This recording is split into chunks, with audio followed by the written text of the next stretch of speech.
News. N-E-W-S. Negative energy with sponsors. Keep in mind, media outlets are a business. They are there to make a profit.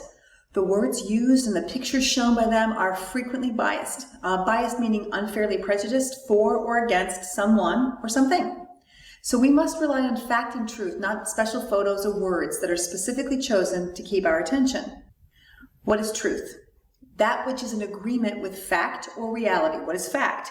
A thing that is shown or proved to be true. What is false? False means incorrect, not true. Now, how do you determine what is true and what is false? Well, I'm glad you asked. The first thing you do is, look, up in the sky. It's the dastardly supervillain, they say. They say the president is mentally ill. They say the water in Flint, Michigan is safe to drink. They say the murder rate in the United States is the highest it's been in 47 years.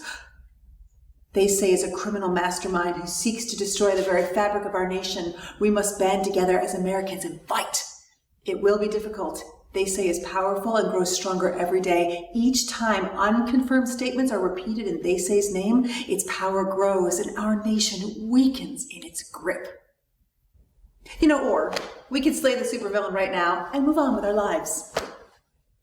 I heard, they say, people tell me, it was reported that lots of people are saying, studies show.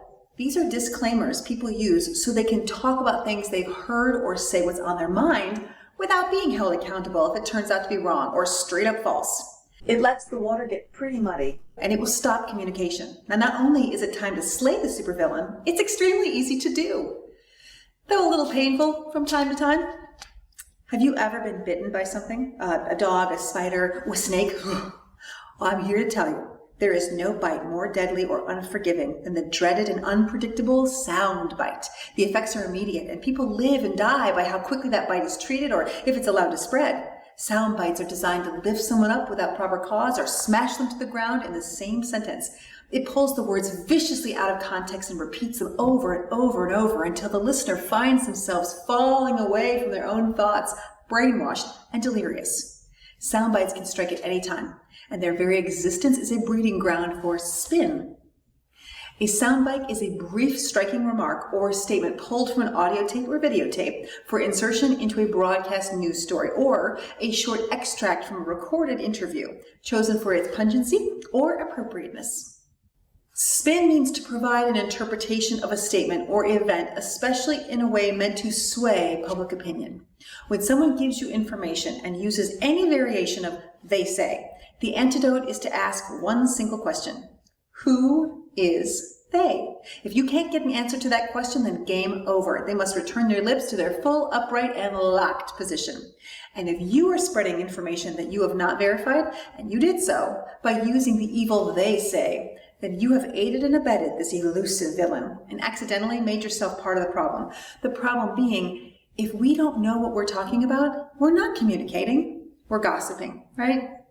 When someone is telling you something that requires them to use any version of they say, beware. And the next time someone says something like that to you, try asking them where he or she heard it and who is they. But be respectful. There's no need to tear someone down when you can politely seek the truth.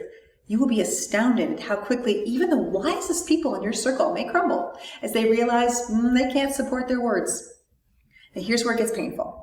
The next time you catch yourself repeating a they say, infecting someone with a soundbite or putting a spin on the news, you gotta check yourself. There's no shame in not knowing something, but recklessly passing off half-understood truths or making up gossip as fact, it's just wrong. It's especially wrong if someone else will be paying the price for our wagging tongues. Next, it's your duty to apply your own logic to the statement that you heard or the photo you've seen to decide if it rings true to you. Ask, what response was the statement designed to get from me, and whose agenda was being served when it was put out to the media in the first place? Does the member of the media who said it have something to gain by making the statement? Is the statement fair and accurate? If it is it the whole truth? Who says so? And how credible do you find that person and why? Now, I know it may seem like a lot of work, but it takes minutes. That doesn't seem like much time compared to mindlessly accepting and spreading gossip that could actually destroy a person's career or their life's work. Seek the source, consider the source, and decide if you find the source credible and the information credible. Let's remember, This country is made up of 300 million individual people. When someone's being attacked, give him or her the courtesy of getting the whole truth before spreading incorrect, possibly hurtful information. Now, it's not an exact science. Sometimes we're absolutely given incorrect information, even when great reporters have dug deep for the truth. It does happen, but what happens so much more often is misrepresentation by those tending to personal agendas, and we have absolute power over that. When we hear studies show, a new report suggests, doctors claim, I saw on Twitter, there was a Facebook ad that... All we have to do is ask those next questions. Who did that study? What was the focus of that report? Who paid for that Facebook ad?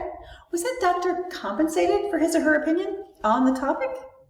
The more we challenge the people who make up the media and those who appear on the media, and our friends, family, and coworkers who repeat the media, the more they'll all find themselves compelled to tell the truth, the whole truth, and be fair and accurate.